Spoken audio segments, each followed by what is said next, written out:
Hello everyone, Shri IAS academy में आपका स्वागत है। जैसा कि आप जानते हैं कि श्री आईएएस एकेडमी ने लेट्स क्रैक प्रीलिम 2.0 नाम की सीरीज की शुरुआत की है, जिसके अंतर्गत हमारी कई सारी सब सीरीज चल रही थी। उसी दिशा में ये हमारी let's crack modern India 2.0 series है।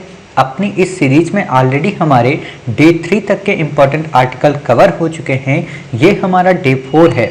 अपने इस डे 4 में आज हम देखेंगे कि कांग्रेस की स्थापना आखिरकार हुई कब थी, कांग्रेस की स्थापना में उदारवादी चरण क्या था, उग्रवादी चरण क्या था, बंगाल विभाजन का क्या मतलब है, स्वदेशी आंदोलन का क्या मतलब है, कलकत्ता अधिवेशन के साथ साथ सूरत जो विभाजन हुआ उसका क्या मतलब है, और फर्स्ट वर्ल्ड वॉर के बाद जो क्रांतिकारी गतिविधियां घटित हुई या उस दौरान जो घटित हुई उनके बारे में पढ़ेंगे।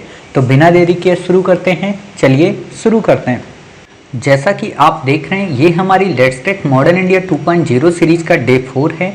अपने आज डे 4 में हम काफ़ी सारे इंपॉर्टेंट टॉपिक को कवर करेंगे। अर्थात जैसा कि हमने आपको शुरू में पढ़ाया था कि हमने मॉडर्न इंडिया को अपने 3 पार्टों में बांटा है, मतलब राष्ट्रीय आंदोलन के चरण को। पहला जो चरण था वो 1885 से 1905 का था, दूसरा जो चरण था वो 1905 से 1919 का था, और तीसरा जो चरण है वो 1919 से 1947 का। 1919 से 1947 तक के चरण को हमने अपने डे 3 तक में कंप्लीट कर लिया है, मतलब डे 1, डे 2 और डे 3 में हमने इस चरण को कवर किया था। आज हम अपने इस डे 4 में पहले चरण और दूसरे चरण दोनों को कवर कर लेंगे, और साथ ही कुछ और इम्पोर्टेंट खासतौर पे क्रांतिकारी जो गतिविधियां हुई थी उनको भी कवर कर लेंगे।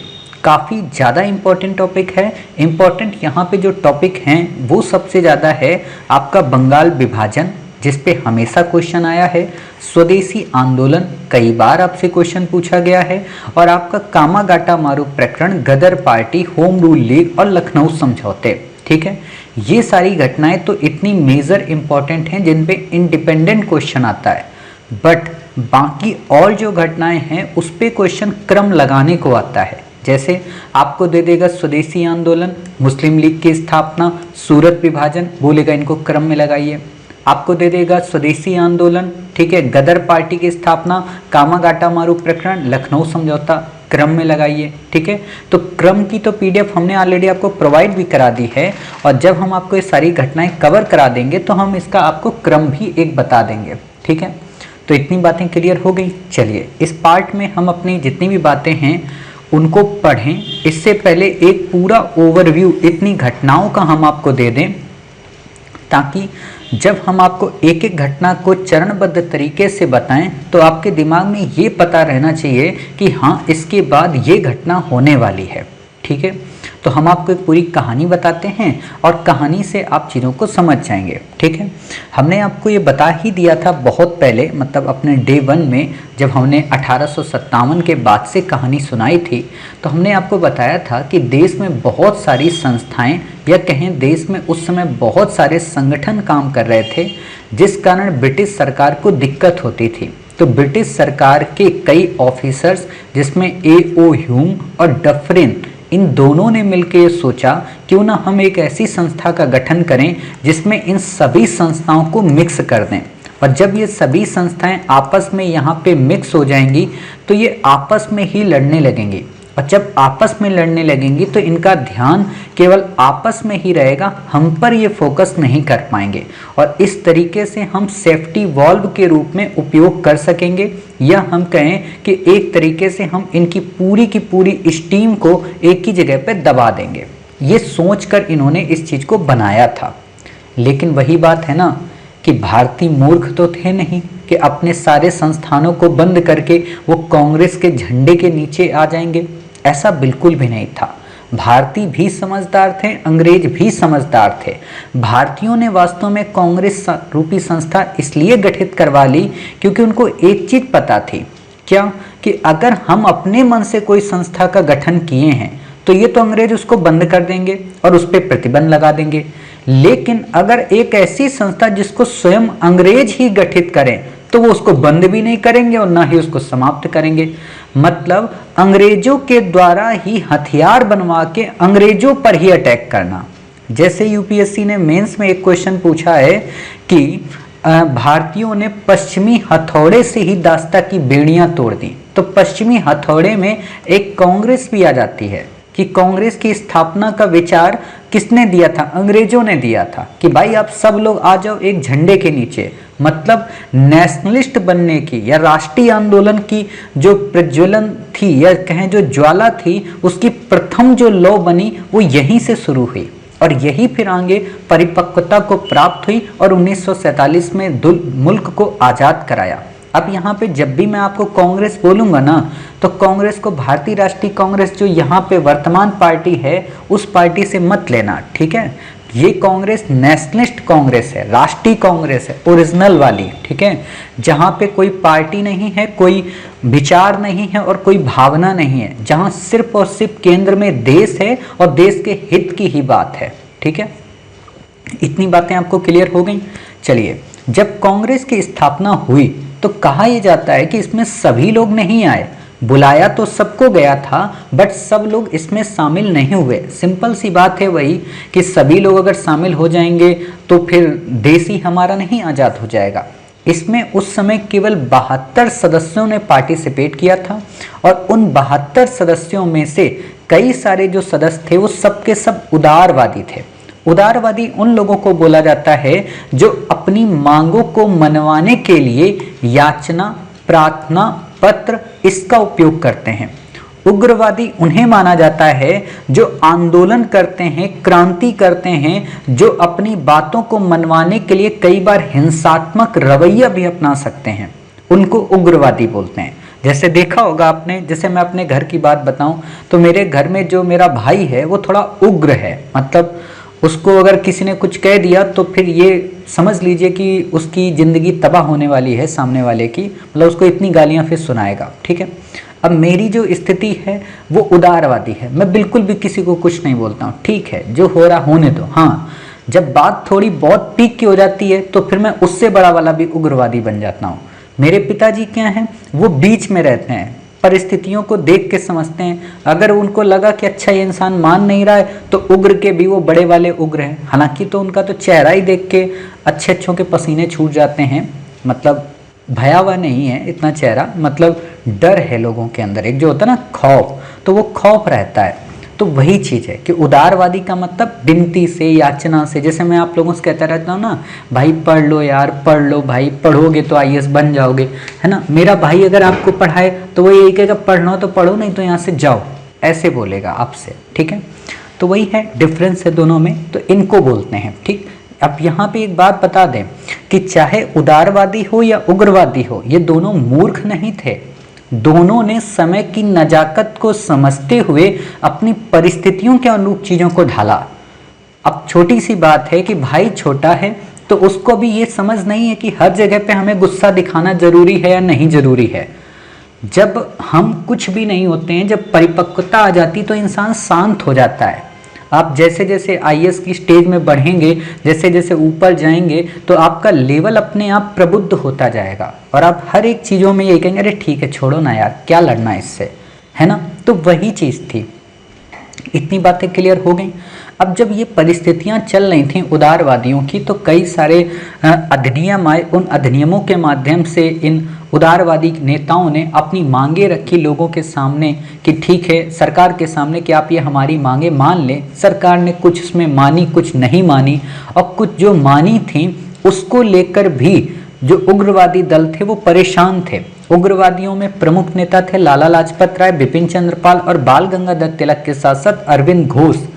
उदारवादी जो नेता थे उसके अंतर्गत आपको दादा भाई नौरोजी मिलेंगे, गोपाल कृष्ण गोखले मिलेंगे, मदन मोहन मालवीय मिलेंगे, दिनसा वाचा मिलेंगे, फिरोज शाह मेहता मिलेंगे, केटी तेलंग मिलेंगे, आपको बी राघवाचारी मिलेंगे, एनजी चंद्रावकर मिलेंगे, एस सुब्रमण्यम मिलेंगे। मतलब ऐसे कई सारे आपको नेताएं मिलेंगे, ठीक है। विमर्श चंद्र बनर्जी जिनका प्रमुख नाम है, जो पहले इसके अध्यक्ष बने थे, ठीक है। ये कई ऐसे आपको नेता मिलेंगे। अब जब ये नेता मिलते हैं तो इन्हीं के मत विवाद होता है आपस में। वो कहते हैं कि हम ऐसे चलेंगे, वो कहते हैं हम ऐसे चलेंगे। तो इन ऐसे चलने और वैसे चलने में तो कोई दिक्कत नहीं हुई, लेकिन उस समय करजन महोदय नाम के एक गवर्नर जनरल जो भारत आते हैं, उनको ये लगता है कि कांग्रेस एक बड़ी पार्टी बन रही है और कांग्रेस बहुत जल्दी से पूरी तरह से समाप्त हो जाएगी। बड़ी पार्टी का मतलब क्या? बड़ी पार्टी का मतलब ये है कि कहीं ऐसा ना हो कि कांग्रेस के ध्वज तले राष्ट्रीय आंदोलन उभर जाए और कहीं ऐसा ना हो कि कांग्रेस पहले ही समाप्त हो जाए। मतलब उनके अंदर दोनों खौफ था। इसीलिए पहले खौफ को दूर करने के लिए उन्होंने बंगाल, जो कि उस समय नेशनल मूवमेंट का हब हुआ करता था, बंगाल का मतलब आज का बांग्लादेश और पश्चिम बंगाल दोनों एक साथ जुड़े हुए, ठीक, वो जो नेशनल हब हुआ करता था, उन्होंने सोचा इस हब को तोड़ देते हैं, दो भागों में बांट देते हैं। अगर हमने दो भागों में बांट दिया तो इनकी पूरी दोस्ती टूट जाएगी, यारी टूट जाएगी और ये जब अलग अलग हो जाएंगे तो आपस में ही लड़ने लगेंगे। तो उन्होंने एक प्रारूप बनाया, एक पैटर्न बनाया, जिसको नाम दिया उन्होंने बंगाल विभाजन। और 1905 में इस बंगाल विभाजन को उन्होंने क्रियान्वित भी कर दिया। उनके इस क्रियान्वयन ने वास्तव में भारत में नेशनलिस्ट अप्रोच को और बढ़ावा दे दिया और इसी चीज से प्रभावित होकर स्वदेशी मूवमेंट की शुरुआत हुई। स्वदेशी मूवमेंट वास्तव में अपने आप में एक पहला ऐसा मूवमेंट था जिसमें बढ़ चढ़कर महिलाओं ने योगदान दिया और इस आंदोलन में कई प्रकार के ऐसे नीति नियम सिद्धांत उभर कर आए जिन्होंने भावी भविष्य की एक पीढ़ी के लिए एक नया मार्गदर्शन दिया। जैसे इस स्वदेशी आंदोलन के दौरान ही स्वराज का कॉन्सेप्ट आया, इस स्वदेशी आंदोलन के दौरान ही राष्ट्रीय शिक्षा की बात आई, इस स्वदेशी आंदोलन के दौरान ही आपका बहिष्कार की बात आई कि हम इन चीज़ों का बहिष्कार करेंगे, मतलब हम अंग्रेजों पे पूरी तरह से डिपेंड नहीं रहेंगे। तो ये जो प्रस्ताव पास हुए, इन प्रस्तावों ने कहीं ना कहीं पूरी तरीके से अंग्रेजों की स्थिति को हरास में डाल दिया। स्वदेशी का कॉन्सेप्ट आया। यूपीएससी ने कई बार आपसे क्वेश्चन पूछा है कि चार जो प्रस्ताव थे वो कौन कौन से थे। तो कलकत्ता अधिवेशन जो 1906 में हुआ था, जिसकी दादा भाई नौरोजी ने अध्यक्षता की थी, तो उसमें चार प्रस्ताव पास हुए थे। उन प्रस्तावों में पहला था स्वदेशी, बहिष्कार, स्वराज और राष्ट्रीय शिक्षा। आपसे इन्हीं पे क्वेश्चन पूछता है कि इनमें कौन से थे, कौन से नहीं थे। जब ये स्थितियां चलने लगी तो स्वदेशी मूवमेंट शुरू हो गया। स्वदेशी मूवमेंट के लोगों में उदारवादी भी शामिल थे, उग्रवादी भी शामिल थे। उदारवादी चाहते थे कि स्वदेशी मूवमेंट बंगाल तक ही सीमित रहे। क्यों? क्योंकि ये बंगाल विभाजन की बात कर रहा है। लेकिन जो उग्रवादी थे वो कहते थे अरे बाबूजी, मौका इतना बढ़िया है, पूरे देश में फैला दो, पूरे देश में आग लगा दो, अंग्रेज अपने आप भाग जाएंगे। तो उन्होंने कहा ना ना बाबू, ये गलत बात है। और जब ऐसी स्थिति हुई तो सूरत नाम के स्थान में कांग्रेस का अधिवेशन हुआ और 1907 के अधिवेशन में दोनों में विभाजन हो गया। विभाजन इसी चीज को लेकर हुआ था कि तुम हमारी नहीं सुन रहे हो, हम तुम्हारी नहीं सुन रहे। और जब विभाजन हुआ तो इस विभाजन से कौन अलग होगा, उदारवादी कि उग्रवादी? गठन किसने किया था? उदारवादियों ने। तो अलग कौन होंगे? उग्रवादी। तो उग्रवादी इससे अलग हो गए और वो 1915 तक कांग्रेस के उदारवादी पंथी नेताओं से अलग ही रहे। जब 1916 का लखनऊ अधिवेशन हुआ तो उस अधिवेशन में फिर से एक साथ वो मिल गए और इस मिलन बिंदु को ही अंबिका चरण मजूमदार दास जी ने संपन्न कराया। इस लखनऊ अधिवेशन में ही 1916 में हुआ था। इसमें पृथक निर्वाचन की बात को स्वीकारा गया, इसमें मुस्लिम लीग को भी साथ में लिया गया। और आपको बता दें कि सूरत अधिवेशन के जस्ट पहले 1906 में मुस्लिम लीग की स्थापना हो गई थी, जिसको आगा खां के नेतृत्व में मिंटो से मिलने गए थे। ढाका के नवाब सलीमुल्लाह ने इसकी स्थापना की थी 1906 में। तो आपको ये बातें क्लियर होनी चाहिए कि कलकत्ता अधिवेशन, मुस्लिम लीग की स्थापना और सूरत विभाजन, ये क्रम ऐसा होगा। ठीक है, तो इतनी बातें जब हो गई थी तो इसके बाद कई क्रांतिकारी घटनाएं हुई, जिसमें आपने देखा होगा कि हार्डिंग बम कांड हुआ था। ठीक है, हार्डिंग की गाड़ी पे बम फेंक दिया था। ठीक है, और उसी बम के कारण काफ़ी ज़्यादा मतलब जो क्रांतिकारी लोग थे उन पर चार्जेस किए जाने लगे। ठीक है, आगे घटना फर्स्ट वर्ल्ड वॉर की जब शुरू होने वाली थी उसी समय उसके पहले कई छोटी छोटी घटनाएं हो गई, जिनमें गदर पार्टी की स्थापना थी।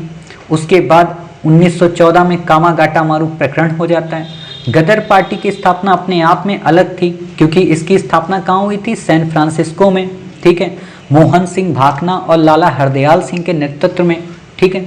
तो ये काफ़ी इंपॉर्टेंट है यहाँ पे। इतनी बातें आपको क्लियर हो गई। चलिए, इतनी ही बातें आपको यहाँ पे क्लियर रखनी थी, और इस तरीके से हमने ये सारी चीज़ें आपको एक मोटे तौर पे, या कहें मोटे मतलब कह सकते हैं कि ब्रॉड लेवल पे हमने आपको इस चीज़ को समझा दिया, ठीक है। तो इतनी बातें आप जब समझ गए, तो अब एक काम हम करते हैं कि एक एक करके इन सारी चीज़ों को आपको पढ़ा देते हैं, ताकि किसी भी प्रकार की आपको दिक्कत ना लगे, ठीक है। तो यहाँ पे मैंने शायद एक चीज़ आपको गलत बताई दी है, शायद मुझे ऐसा लगता है। मोहन सिंह भाकना की जगह पे मैं सोहन सिंह भाकना की जगह पे मैंने मोहन सिंह भाकना वर्ड बोल दिया था, ठीक है। मोहन सिंह भाकना का संबंध तो मैंने आपको बताया था आज़ाद हिंद फौज से है। सोहन सिंह भाकना का संबंध जो है वो वास्तव में आपका गदर पार्टी से है, ठीक है। और इन्होंने ही वहाँ पे एक संस्था और स्थापित की थी जिसका नाम था हिंद एसोसिएशन ऑफ अमेरिका, ठीक है। तो ये खास बातें हैं, इससे ज़्यादा आपको नहीं याद रखना है। हालांकि लाला हरदयाल का नाम काफ़ी इंपॉर्टेंट है, और मैं हमेशा आपसे चर्चा करता हूँ कि दिल्ली में एक लाइब्रेरी है, कई सारी लाइब्रेरी हैं जिसको हार्डिंग लाइब्रेरी बोलते हैं। वास्तव में हार्डिंग लाइब्रेरी ही यही लाइब्रेरी है, ठीक है, लाला हरदयाल, ठीक। तो अब हम क्या करते हैं, एक एक करके इसको पढ़ते जाते हैं, और जो पॉइंट आपको ऐड करना हो वो पॉइंट आप अपनी PDF में ऐड करते जाइए, ठीक है। तो उम्मीद है आपको सारी बातें समझ में आएंगी, ठीक। तो जैसा मैंने आपको बताया, कांग्रेस की स्थापना कब हुई थी? कांग्रेस की स्थापना 1885 में हुई थी। किसने की थी? A.O. ह्यूम ने की थी, ठीक है। और साथ में इनके कौन व्यक्ति था? डफरिन के दिमाग की उपज थी। इसमें 72 लोगों ने पार्टिसिपेट किया था। अब इतनी बातें आप पढ़ लेना, ठीक है ना, बाकी इसमें काम की नहीं है। मैं जैसे जैसे बताता जा रहा हूँ, केवल वही इंपॉर्टेंट है, वही लाइनें पढ़ना है, ठीक। चाहना तो एक रीडिंग मारने के लिए रीडिंग मार लेना, जितनी बातें मैंने बताई हैं वही यहाँ पे हैं, और कुछ नया आपको मिलेगा नहीं, ठीक है। दादा भाई नौरोजी ने ही भारतीय राष्ट्रीय संघ नाम रखा था, जिसे दादा भाई नौरोजी ने पहले इसका नाम भारतीय राष्ट्रीय संघ रखा गया था, लेकिन दादा भाई नौरोजी ने इसका नाम भारतीय राष्ट्रीय कांग्रेस कर दिया। कांग्रेस इसका नाम क्यों रखा गया? क्योंकि कांग्रेस जो वर्ड है वास्तव में उस समय 1932 में कांग्रेस जो वर्ड है वो वास्तव में उत्तरी अमेरिका से लिया गया एक शब्द है, जिसका मतलब होता है लोगों का एक समूह, ठीक है। तो इसलिए इस वर्ड को यहाँ पे यूज किया गया। इसमें कई सारे लोग थे, WC बनर्जी थे, आनंद मोहन बोस थे, रोमेश चंद्र दत्त थे, बदरुद्दीन तैयब जी थे, फिरोज शाह मेहता थे, दादा भाई नौरोजी थे, और गोपाल कृष्ण गोखले के साथ साथ मदन मोहन मालवीय सरीखे लोग भी इसमें शामिल थे। आगे चलकर 1886 में इंडियन एसोसिएशन जो कॉन्फ्रेंस थी उसका विलय भारतीय राष्ट्रीय कांग्रेस में हो जाता है। आपको पता होना चाहिए कि इंडियन एसोसिएशन के अध्यक्ष कौन थे? सुरेंद्र नाथ बनर्जी, ठीक है। तो वो भी इसमें पार्टिसिपेट कर लेते हैं। और इम्पोर्टेंट बात ये है कि सर सैयद अहमद खां एक ऐसी पर्सनैलिटी हैं जो भारतीय राष्ट्रीय कांग्रेस के घोर विरोधी थे, मतलब वो कभी भी भारतीय राष्ट्रीय कांग्रेस का समर्थन नहीं करते थे। एक और इम्पोर्टेंट बात कि बाल गंगाधर तिलक हों या बिपिन चंद्र पाल हों, इन दोनों लोगों ने कभी भी कांग्रेस की अध्यक्षता नहीं की थी। हालांकि लाला लाजपत राय इसकी अध्यक्षता कर चुके हैं, ठीक है। बाकी कांग्रेस की स्थापना से संबंधित जो विवाद हैं ये मेंस का टॉपिक है, यूपीएससी के प्रीलिम का टॉपिक नहीं है। बस इतना पता होना चाहिए कि हाँ, सेफ्टी वाल्व का क्या मतलब है, और इसे सेफ्टी वाल्व के बाद आपका तड़ित चालक के रूप में किसने कहा था? लाला लाजपत राय ने कहा था कि तड़ित चालक है, या बिपिन चंद्र पाल ने कहा था, उसी चीज़ से संबंधित एक कॉन्सेप्ट है। सेफ्टी वाल्व का मतलब वही कि अंग्रेजों ने सोचा कि हम एक ऐसी संस्था बनाएंगे जिससे हमें कोई दिक्कत नहीं होगी। जैसे आप कुकर देखते हो ना, तो कुकर में ऊपर एक सेफ्टी वाल्व लगा होता है बगल में ही, सीटी के बगल में, तो क्या करता है? ज़्यादा एयर को बाहर निकाल देता है, ठीक है। एज इट इज उसी चीज़ को लेकर यहाँ पे ये बातें हुई थी, ठीक। तो सेफ्टी वाल्व के अनुसार डफरिन के निर्देश पर ह्यूम ने इसकी स्थापना की थी, ठीक है। भारतीय जनता में पनपता असंतोष किसी भी रूप में उग्र रूप धारण न करे, इसलिए इस वास्तु को बिना खतरे के कांग्रेस रूपी सुरक्षा वाल्व से बाहर निकाला जाए।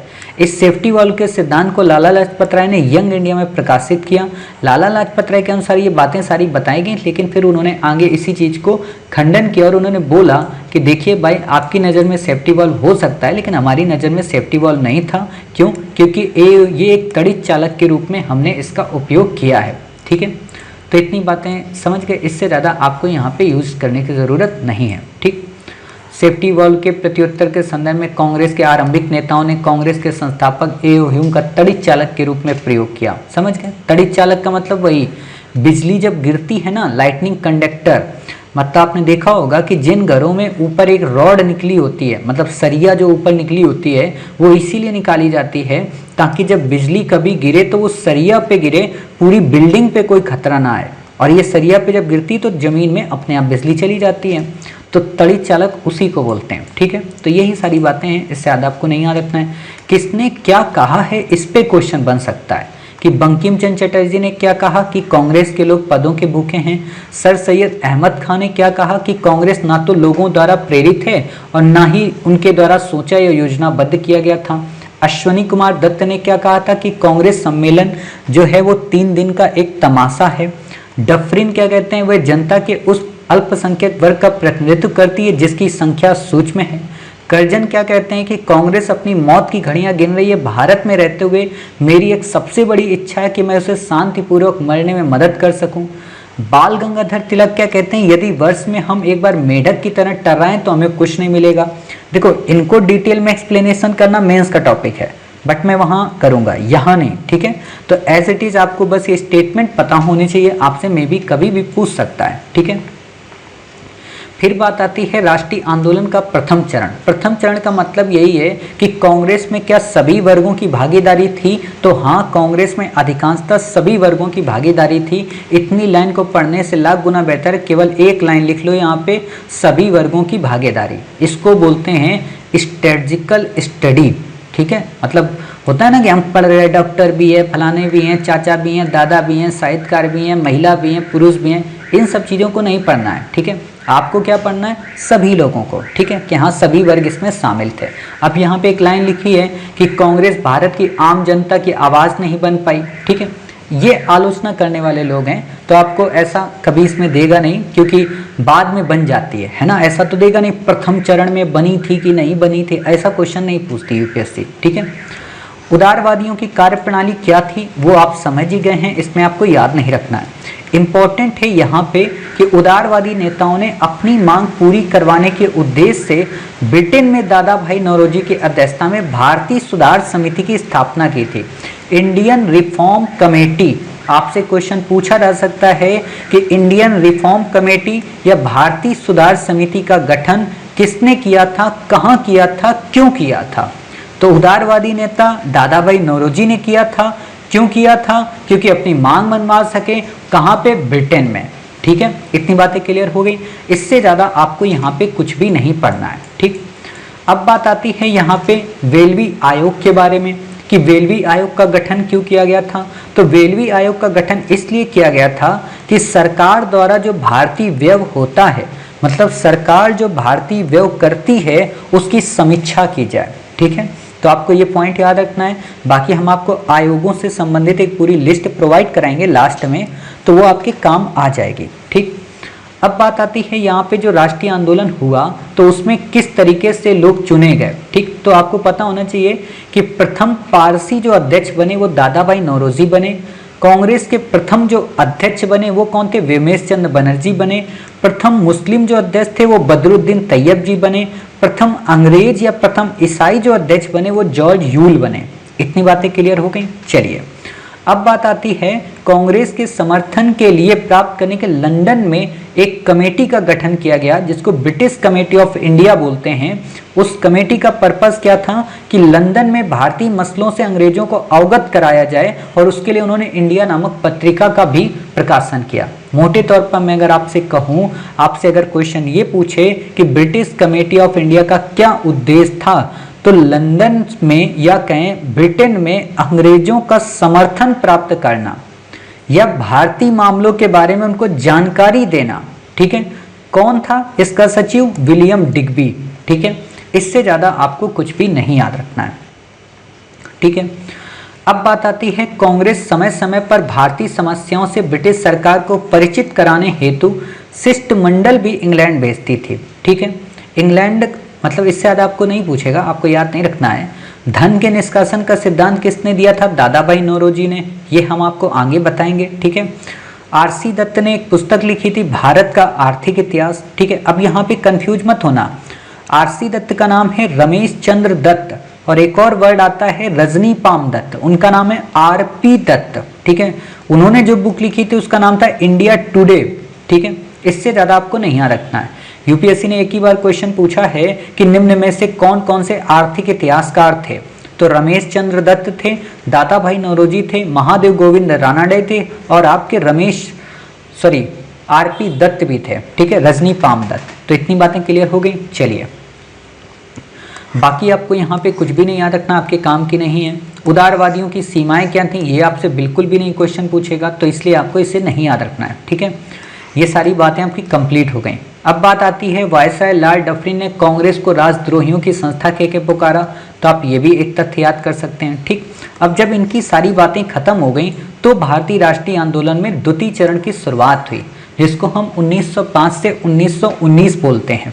इस द्वितीय चरण में जो इंपॉर्टेंट पर्सनालिटी है, लाला लाजपत राय हैं, बाल गंगाधर तिलक हैं, बिपिन चंद्र पाल हैं और अरविंद घोष हैं। ठीक है, ये प्रमुख नेता थे। इन्होंने अपनी मांग को काफी अलग ढंग से मनवाने का प्रयत्न किया। ठीक, आपसे इसमें जो क्वेश्चन पूछेगा वो ये पूछेगा कि आखिरकार उग्रवाद को जन्म देने के कारण कौन से थे। ठीक है, और आपसे इसी पे क्वेश्चन पूछेगा, तो आपको ये बातें याद रखनी है। और इनमें भी क्या, आपका ये वाला पॉइंट, ठीक है, कि उस समय इटली का इथोपिया द्वारा पराजित हो जाना, जापान द्वारा रूस को पराजित कर देना, आयरलैंड, चीन और तुर्की में होने वाले जनवादी आंदोलन जिसने यूरोपीय अपराजियता को दूर कर दिया। ठीक है, कई सारे एक्ट आए थे, जैसे वर्नाकुलर प्रेस एक्ट, हम आपको पढ़ाएंगे, देसी भाषा से रिलेटेड ये पत्र था, समाचार पत्रों को रोकने के लिए। विश्वविद्यालय अधिनियम, इंडियन ऑफिशियल सीक्रेट, बंगाल विभाजन, ये कई ऐसी चीजें थी जिन्होंने उग्रवाद को जन्म दिया। आपको ऑप्शन में दे देगा नंबर 1, नंबर 2, नंबर 3, और पूछेगा इनमें से निम्न में से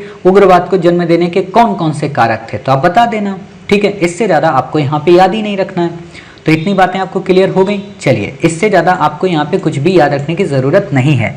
अब बात आती है, इसमें तिलक साहब ने कई प्रकार के कमेंट किए थे, स्टेटमेंट दिए थे, जैसे स्वराज मेरा जन्मसिद्ध अधिकार है, इसे मैं लेकर रहूँगा। आपसे क्वेश्चन पूछा जा सकता है सिंपल तरीके से, तो आप बता देना। ठीक है, दूसरी खास बात क्या है कि बाल गंगाधर तिलक ने राष्ट्रवाद की पहचान के लिए गणपत महोत्सव और शिवाजी महोत्सव की शुरुआत की थी, जो कि काफ़ी इंपॉर्टेंट है, आपसे क्वेश्चन पूछा जा सकता है। ठीक है, साथ ही यहाँ पे जो खास बात है वो राष्ट्रीय शिक्षा को बढ़ावा देने की बात हुई, जिसके अंतर्गत गुरुदास बनर्जी ने बंगाल राष्ट्रीय शिक्षा परिषद का गठन किया और आगे चलकर डीएवी जैसे कॉलेजों की स्थापना भी तेजी से होने लगी। बाकी आपको यहाँ पे कुछ भी याद रखने की ज़रूरत नहीं है, आपसे क्वेश्चन यहाँ पे नहीं पूछा जाएगा।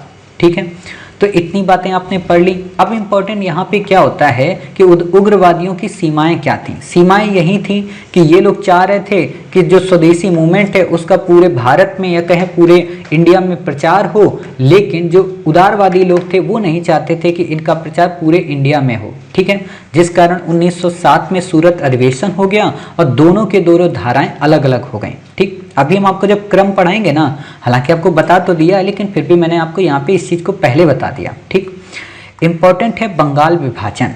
बंगाल विभाजन का जो उद्देश्य था वो वास्तव में प्रशासनिक न होके उस समय राजनीतिक ज़्यादा था। क्यों?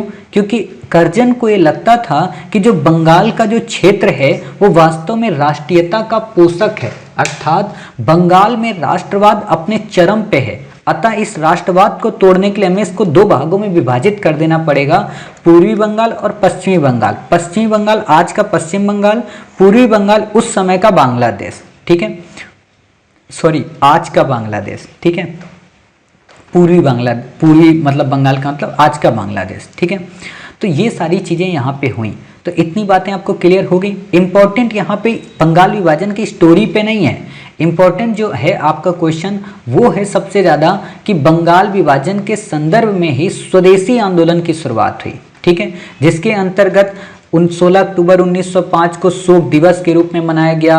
वंदे मातरम, देशभक्ति जैसे गीत गाए गए, एक दूसरे को राखी बांधी गई और 1905 के बनारस अधिवेशन में स्वदेशी और बहिष्कार जैसे शब्द का या कहें आंदोलन का अनुमोदन किया गया कि अब हम एक काम करेंगे, जितने भी विदेशी वस्त्र हैं उनको भगाएंगे, जितने भी स्वदेशी हमारे उत्पाद हैं उनको अपनाएंगे, जैसे खादी को प्रमोट करेंगे और जितनी भी हमारी खुद की चीज़ें हैं उन्हीं पे हम काम करेंगे।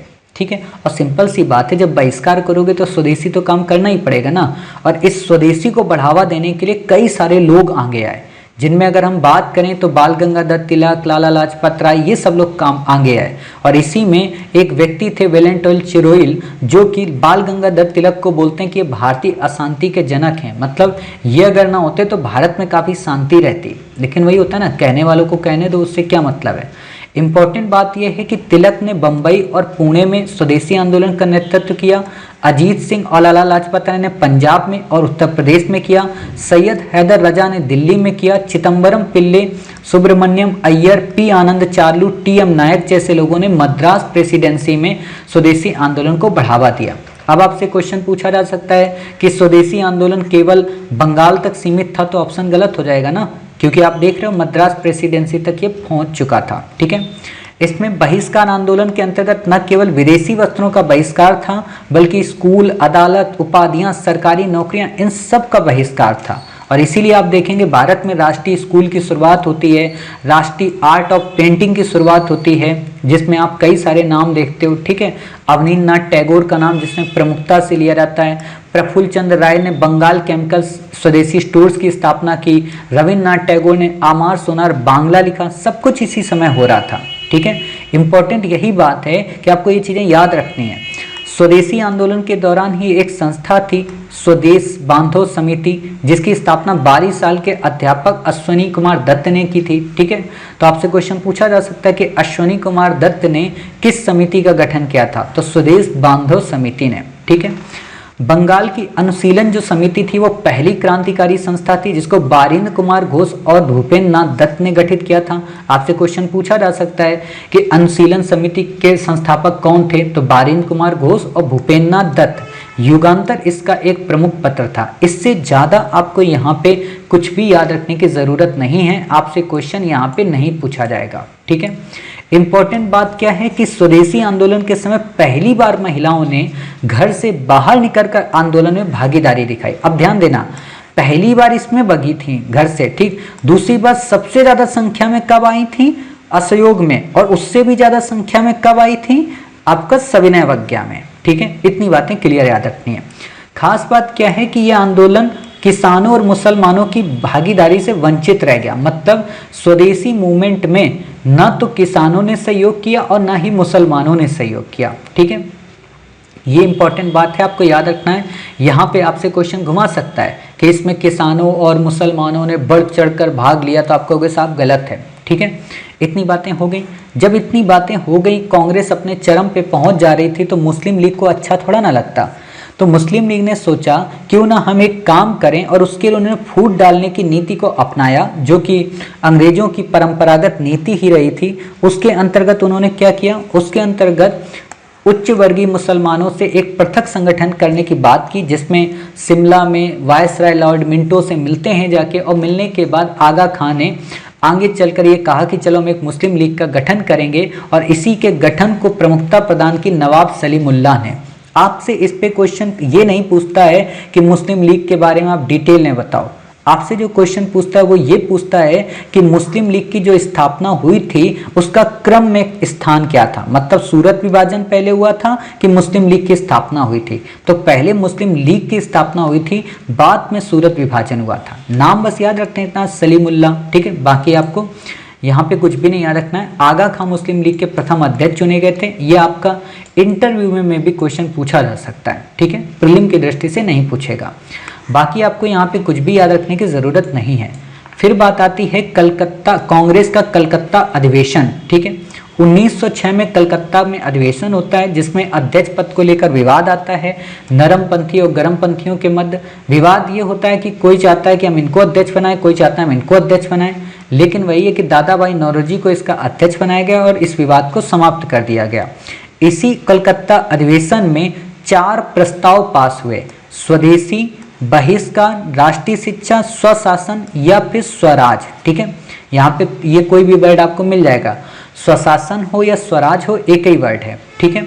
और इसी में दादा भाई नौरोजी ने स्वराज शब्द की पहली बार मांग की। इतनी बातें क्लियर हो गई। अब जब यहाँ पे विवाद हो गया था तो उग्रवादी यहाँ पे तो मान गए थे, लेकिन आप जानते हो कि उग्रवादी कभी नहीं चाहते थे कि उदारवादियों का प्रभुत्व बने। तो 1907 में आते आते आखिरकार लड़ाई हो ही गई, और उस लड़ाई के बाद क्या हुआ कि गर्मपंथी जो है वो अलग हो गए और नरमपंथी अलग हो गए। ठीक है, इससे ज्यादा आपको नहीं याद रखना है। अब बात वही है, यहाँ पे देखो अध्यक्ष पद को लेकर फिर से विवाद हुआ था कि सूरत अधिवेशन में लाला लाजपत राय को कुछ लोग बनाना चाहते थे, कुछ बाल गंगाधर तिलक को बनाना चाहते थे, लेकिन उदारवादी ने रास बिहारी बोस घोष को अध्यक्ष बनाने की कोशिश की, और इस तरीके से इस अधिवेशन की अध्यक्षता रास बिहारी घोष ने की। ठीक, तो सूरत विभाजन की अध्यक्षता किसने की थी? रास बिहारी घोष। कल हमने पढ़ाया था क्या? रास बिहारी बोस, है ना? तो बोस और घोष दोनों में अंतर है। ठीक है, अब वही दूसरा कारण यही था कि जो सूरत विभाजन हुआ उसका कारण क्या था कि ये लोग चाहते थे कि पूरे भारतवर्ष में हम स्वदेशी मूवमेंट को फैलाएं। ठीक है, तीसरा कारण था प्रिंस ऑफ वेल्स की स्वागत समारोह की यात्रा को लेकर विरोध करना। एक अन्य कारण और भी था कि उग्रवादी चाहते थे कि वार्षिक अधिवेशन नागपुर में हो, जबकि उदारवादी चाहते थे सूरत में। मतलब कई सारे कारण थे, कोई एक सिंगल कारण नहीं था जिसको हम ये कह दें कि आखिरकार उदारवादी या उग्रवादी क्यों अलग हुए। लेकिन मूल कारण जो था वो यही था, स्वदेशी आंदोलन और अध्यक्ष पद को लेकर। ठीक है, फिर बात आती है 1911 के दिल्ली दरबार की। आपको पता होना चाहिए कि जब बंगाल विभाजन की बात शुरू हुई थी तो स्वदेशी मूवमेंट अपना पीक पर चल रहा था। तो अंग्रेज थे, उन्होंने सोचा यार हमारे यहाँ तो जॉर्ज पंचम को आना है भारत में, और महारानी मैरी को भी आना है। एक काम करते हैं कि इनका जो बंगाल विभाजन है इसको रद्द इसी समय करवाते हैं।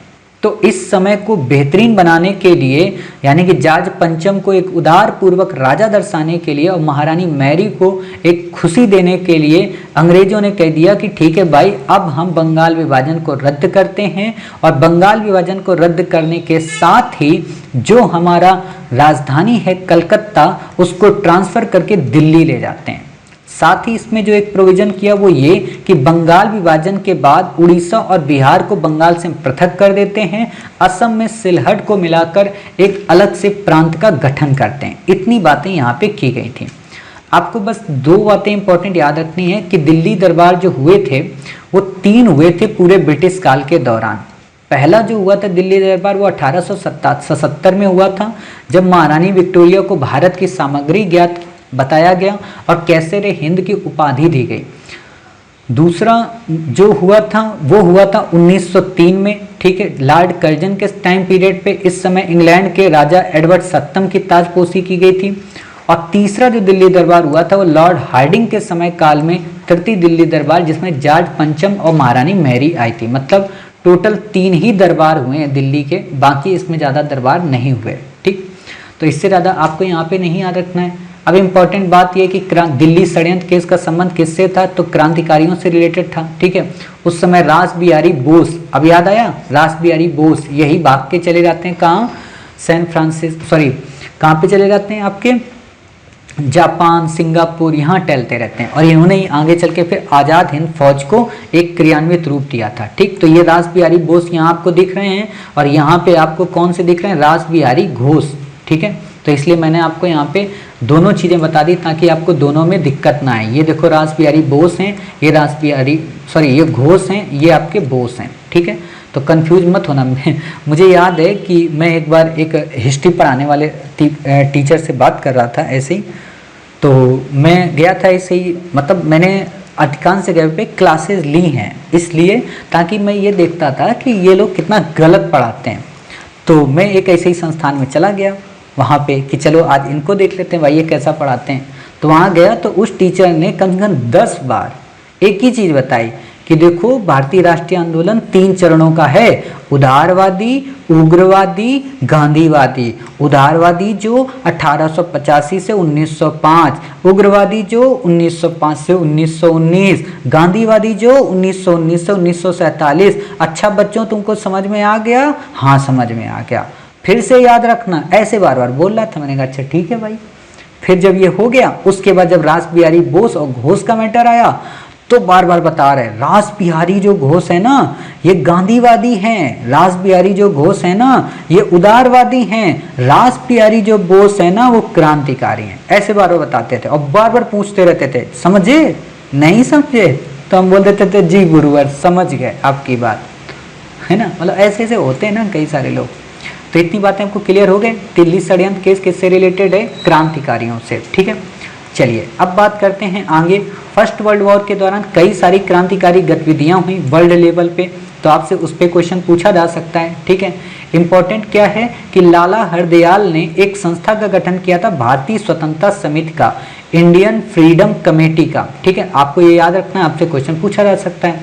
दूसरी खास बात क्या है कि गदर आंदोलन या कहें गदर पार्टी की स्थापना हुई थी 1913 में, ठीक है। किसने की थी? लाला हरदयाल ने की थी सैन फ्रांसिस्को में। कई बार यहाँ पे क्वेश्चन घुमा देता है, सैन फ्रांसिस्को की जगह पे जर्मनी दे देगा, पेरिस दे देगा, है ना, स्टुअर्टगार्ड दे देगा, तो आप कहोगे नहीं साहब यहाँ पे ऐसी बात नहीं है। इसके कई प्रमुख नेता थे, रामचंद्र, बरकतुल्ला, रामदास पुरी, सोहन सिंह भाकना, करतार सिंह सराभा, भाई परमानंद, भगवान सिंह। सोहन सिंह भाकना ये अलग हैं और मोहन सिंह भाकना वो अलग हैं, ठीक है। तो इसलिए बातें यहाँ पे क्लियर याद रखना। तो ये सोहन सिंह भाकना है, ठीक है, मोहन सिंह भाकना नहीं है, ठीक। स्वतंत्रता समिति का गठन किया। बरकतुल्ला कौन थे? बरकतुल्ला वास्तव में फर्स्ट वर्ल्ड वॉर के दौरान काबुल यानी कि अफगानिस्तान में महेंद्र प्रताप के नेतृत्व में अस्थायी सरकार का गठन हुआ था, जिसके प्राइम मिनिस्टर बनाए गए थे बरकतुल्ला, और इसके अध्यक्ष थे सोहन सिंह, ठीक है। इतनी बातें आपको याद रखनी है। गदर नाम की एक साप्ताहिक पत्रिका चलती थी। ये गदर वर्ड जानते हो कहाँ से लिया गया? 1857 से। आपने एक गदर और देखी होगी, है ना, उड़ जा काले कांवारे, है ना, गाना वाला, तो वही है गदर वाले। तो वो गदर अलग है ना, वो गदर एक प्रेम कथा है, उसमें लिखा होता ना प्रेम कथा, ठीक। तो वही बात है। अच्छी मूवी है, देखिएगा आप लोगों को समय मिले तो। 1 नवंबर 1913 को इस पत्रिका का पहला अंक उर्दू में प्रकाशित हुआ और फिर आगे कई भाषाओं में। कहने का मतलब क्या है कि जो गदर मासिक साप्ताहिक पत्रिका थी वो उर्दू के साथ साथ अन्य कई भाषाओं में भी प्रकाशित होती थी। बाकी आपको यहाँ पे कुछ भी याद रखने की ज़रूरत नहीं है। इम्पॉर्टेंट है इसकी डेट, और डेट कैसे इम्पॉर्टेंट है कि पहले गदर आंदोलन हुआ, फिर कामागाटा मारू प्रकरण आया। कामागाटा मारू प्रकरण कोई बहुत बड़ा प्रकरण नहीं था, वास्तव में एक पानी वाला जहाज था, ठीक है, जो कि कनाडा में भारतीयों के प्रवेश से संबंधित था, ठीक। कनाडा सरकार ने ऐसे भारतीयों को अपने आप प्रवेश वर्जित कर दिया था जो सीधे भारत से नहीं आए थे, ठीक। तो इसमें यही बातें होती कि कामागाटा मारू नामक एक जहाज था जो कि भारतीय मूल के व्यापारी गुरुदत्त सिंह के द्वारा जापानी जहाज को दक्षिणी पूर्वी एशिया के करीब ले जाया जा रहा था, वैंकूवर के पास। वैंकूवर कनाडा का एक बंदरगाह है, वहां पे ले जा रहे थे। लेकिन जब ये वैंकूवर पहुंचा तो उससे पहले ही कनाडा सरकार ने उन पर प्रतिबंध लगा दिया, और जब प्रतिबंध लगा दिया तो बेचारे कहीं के नहीं रहे। तो इन लोगों ने सोचा चलो किसी तरीके से तो हम पहुंच ही जाएंगे, लेकिन वही बात थी, इनको पहुंचने नहीं दिया गया और इनको अलग से गिरफ्तार कर लिया गया। और फिर उसी में कई सारे लोग थे, जैसे हुसैन रहीम, बलवंत सिंह, सोहनलाल पाठक। ये आपको नहीं याद रखना, इंपॉर्टेंट बस ये सोर कमेटी, ठीक है। सोर कमेटी का मतलब होता है तटी कमेटी, ठीक है, इसी का गठन किया गया था। आपसे सिंपल सा अगर क्वेश्चन पूछेगा तो ये पूछ सकता है कि सोर कमेटी का संबंध किससे था, तो आप बता देना कि भाई कामागाटा मारू प्रकरण से रिलेटेड था। बाकी आपको कुछ भी याद रखने की ज़रूरत नहीं है, ठीक।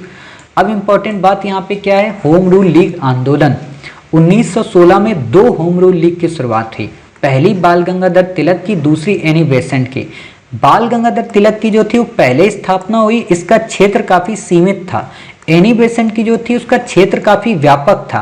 एनी बेसेंट में गांधी जैसे महत्वपूर्ण इंपॉर्टेंट लोग भी जुड़े हुए थे, लेकिन बाल गंगाधर तिलक वाले में ऐसा नहीं था। और एक और बात जो इंपॉर्टेंट है वो क्या कि बाल गंगाधर तिलक के होम रूल लीग में गोपाल कृष्ण गोखले की सर्वेंट ऑफ इंडिया सोसाइटी के लोग नहीं जुड़े थे और ना ही वो जुड़ सकते थे, ऐसा प्रोविजन था।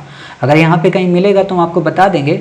मैंने तो ये इशिता बनर्जी की बुक से मैंने आपको बताया है, आप लोगों को ज़्यादा डेप्थ नहीं लगेगा। एक बात बता दें आपको, कहानियों की तरह आपको हम समझा रहे हैं, ठीक है।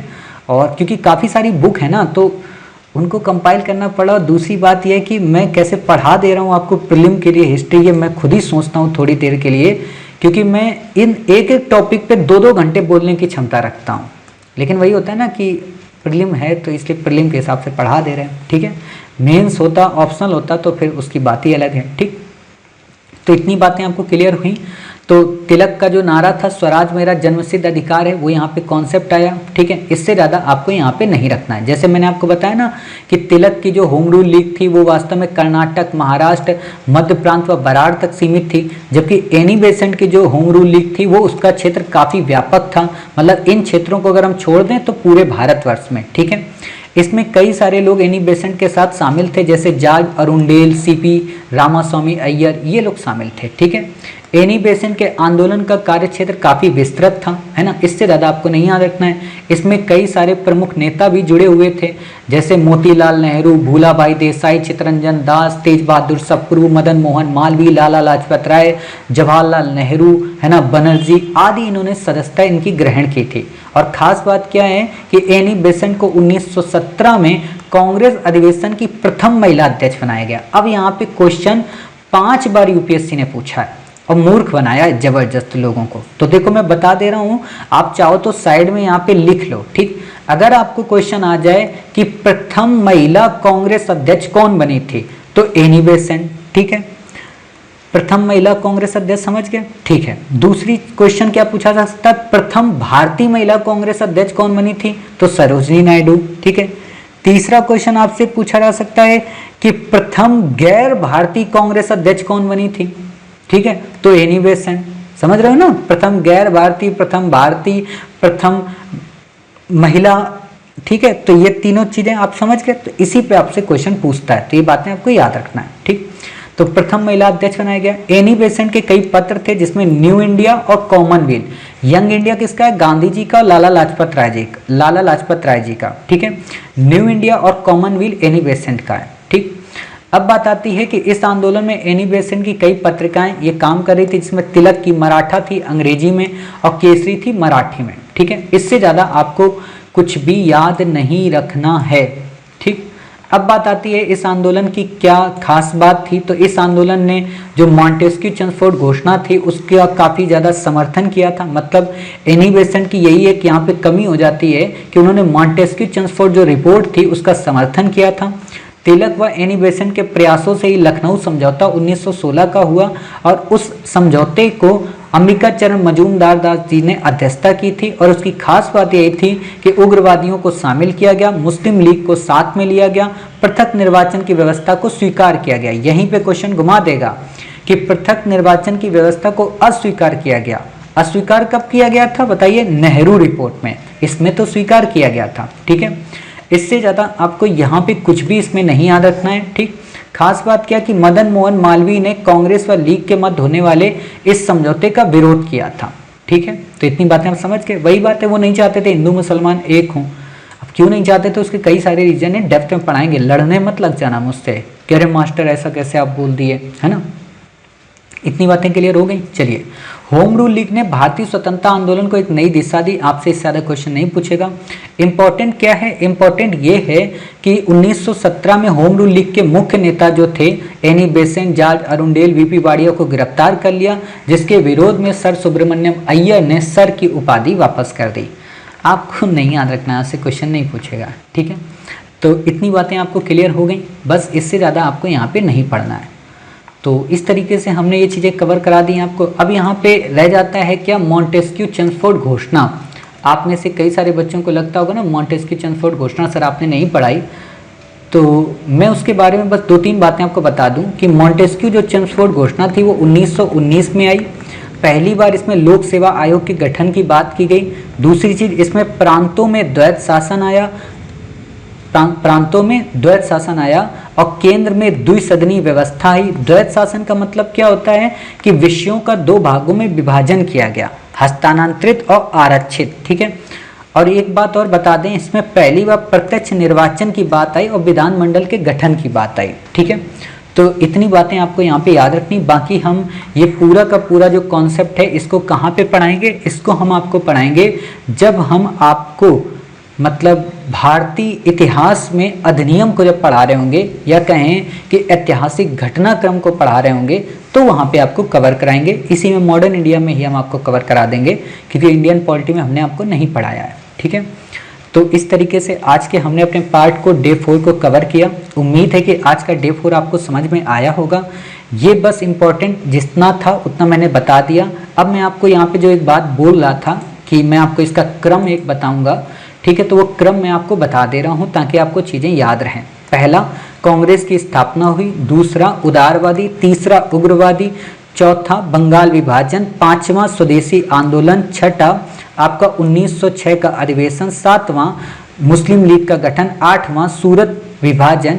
नौवां, मार्ले मिंटो सुधार। फिर आपका क्या, दिल्ली दरबार, बंगाल विभाजन रद्द, ठीक है। फिर आपका 1913 में गदर पार्टी, 1914 में कामागाटो मारू प्रकरण, 1916 में लखनऊ अधिवेशन, ठीक है, और 1917 में एनी बेसेंट को कांग्रेस का अध्यक्ष, ठीक है। और फिर आपको पता है कि 1917 में चंपारण होता है, चंपारण के बाद फिर आपका खेड़ा होता है, खेड़ा के बाद चंपारण के बाद अहमदाबाद, अहमदाबाद के बाद खेड़ा, खेड़ा के बाद रॉलेट एक्ट, रॉलेट एक्ट के बाद जलियांवाला बाग हत्याकांड, खिलाफत आंदोलन, खिलाफत के बाद असहयोग आंदोलन, असहयोग के बाद चौरी चौरा कांड, चौरी चौरा कांड के बाद स्वराज पार्टी, स्वराज पार्टी के बाद जल्दी से बता दो भैया, बारदोली सत्याग्रह। बारदोली सत्याग्रह नहीं पढ़ाया आपको, वो किसान आंदोलन में पढ़ाएंगे, ठीक है। बारदोली सत्याग्रह के बाद क्या आता है, नेहरू रिपोर्ट या कहें साइमन कमीशन, ठीक है। नेहरू रिपोर्ट के बाद लाहौर अधिवेशन, लाहौर अधिवेशन के बाद बताइए गांधी जी की 11 सूत्री मांग, 11 सूत्री मांग के बाद क्या, दांडी मार्च, दांडी मार्च के बाद सविनय अवज्ञा आंदोलन, सविनय अवज्ञा आंदोलन के बाद जल्दी से बताओ भाई क्या हुआ, सविनय अवज्ञा आंदोलन के बाद गांधी इरविन समझौता, गांधी इरविन समझौता के बाद क्या हुआ बताइए, भगत सिंह को फांसी, भगत सिंह को फांसी के बाद द्वितीय गोलमेज सम्मेलन, द्वितीय गोलमेज सम्मेलन के पहले क्या था, उसके पहले मतलब द्वितीय गोलमेज सम्मेलन के कराची अधिवेशन, कराची अधिवेशन का द्वितीय गोलमेज सम्मेलन, द्वितीय गोलमेज सम्मेलन के बाद गांधी वापसी, सांप्रदायिक पंचाट, सांप्रदायिक पंचाट के बाद द्वितीय सविनय अवज्ञा आंदोलन, सबको गिरफ्तार, पूना पैक्ट, पूना पैक्ट के बाद 1935 भारत शासन अधिनियम, भारत शासन अधिनियम के बाद प्रांतीय विधानमंडल में कांग्रेस की सरकार, फिर व्यक्तिगत सत्याग्रह, व्यक्तिगत सत्याग्रह के बाद अगस्त प्रस्ताव, लिलितगो वाला, अगस्त प्रस्ताव के बाद क्रिप्स मिशन, क्रिप्स मिशन के बाद भारत छोड़ो आंदोलन, भारत छोड़ो आंदोलन के बाद देवल योजना,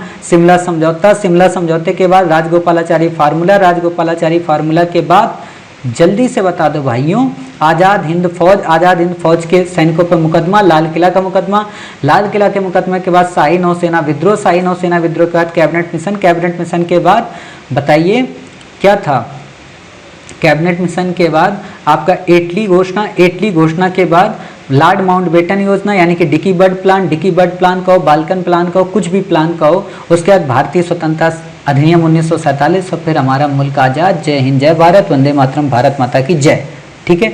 ऐसे आपको चीज़ें याद रखनी है, समझ गए। देखो मोटे तौर पे ऐसे पढ़ते हैं, अब बीच बीच में कुछ कुछ घटनाएं आपको जैसे डालनी होंगी, जैसे मैंने बारदोली बोल दिया तो आप HRA का गठन बोल सकते हो, काकोरी कांड बोल सकते हो, HSRA के बारे में बोल सकते हो, ठीक है, चटगांव शस्त्रागार कांड बोल सकते हो, है ना।